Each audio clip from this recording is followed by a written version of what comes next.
Welcome to Hymn Stories, a podcast about how our songs of the faith came to be and how they've encouraged, comforted, and strengthened believers like you and me. Hymn Stories is a part of the Media Grazie podcast network. My name is Ryan Bush.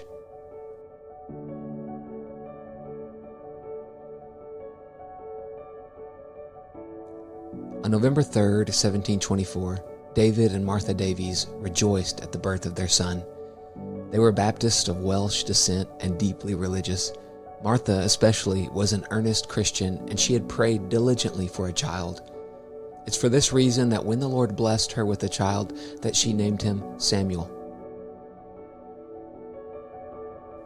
Samuel Davies became a Christian at the age of 15, and soon after he began preparation for work in the ministry. At the age of 21, with the ink on his preaching license still wet, he entered upon a field of labor that extended over several counties in Virginia. He was a diligent and self-sacrificing worker, and in a period of about 3 years, one of his weakest churches increased in membership to more than 300. Samuel Davies has been described like this: he was a model of the most impressive oratory. As his personal appearance was venerable, yet benevolent and mild, he could address his hearers either with the most commanding authority or with the most melting tenderness. He seldom preached without creating some visible emotion in great numbers present. Samuel Davies wrote hymns, and one of his choicest hymns is called "Lord, I Am Thine."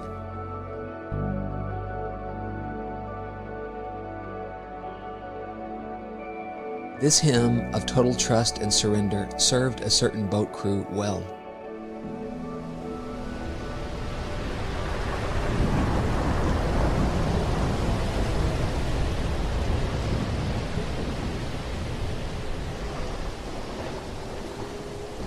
The story goes that a vessel that was occupied by a Christian captain and his Christian crew was caught up in a driving storm. Storms on the sea aren't uncommon, but the problem was that this storm overtook them just as they were passing near a rocky shore. The storm began to drive the vessel rapidly toward the rocks. The captain knew time was of the essence and ordered the crew to cast anchor. They did so, but it immediately broke. He ordered them to cast a second anchor. They obeyed the command, but it dragged. There was one more anchor left, and the captain ordered it cast. As they worked to get it into the water, the captain went down to his room to pray. He fell on his knees and said, "O Lord, this vessel is thine. These noble men on deck are thine. If it be more for thy glory that our vessel be wrecked on the rock, and we go down in the sea, thy will be done. But if it be more for thy glory that we live to work for thee, then hold the anchor."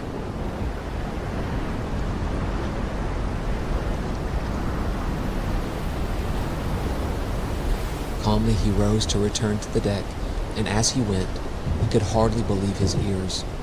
As he ascended to the deck, he heard a chorus of voices singing, "Lord, I am thine."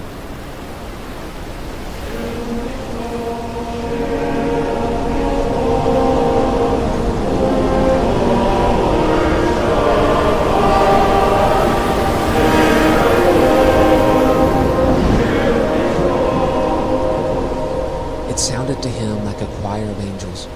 When he reached the deck, he found his brave men standing with their hands on the cable that they might feel the first giving of the anchor, on which hung their lives. They were looking calmly on the raging of the elements as they sang with spirit and with understanding. The anchor held, the storm passed, and they soon found rest within a nearby bay.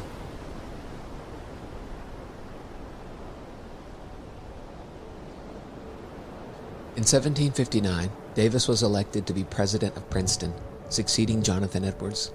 His tenure there, however, was short-lived. Samuel passed away on February 4th, 1761.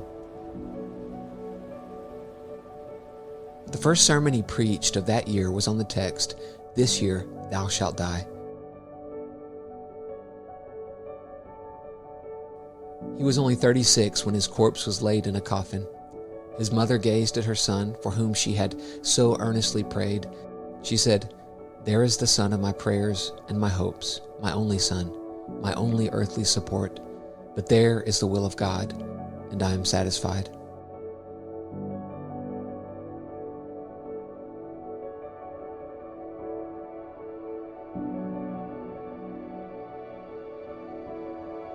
Thank you for joining me in this episode of Hymn Stories. May the Lord bless you and keep you as you sing and make melody in your heart to Him.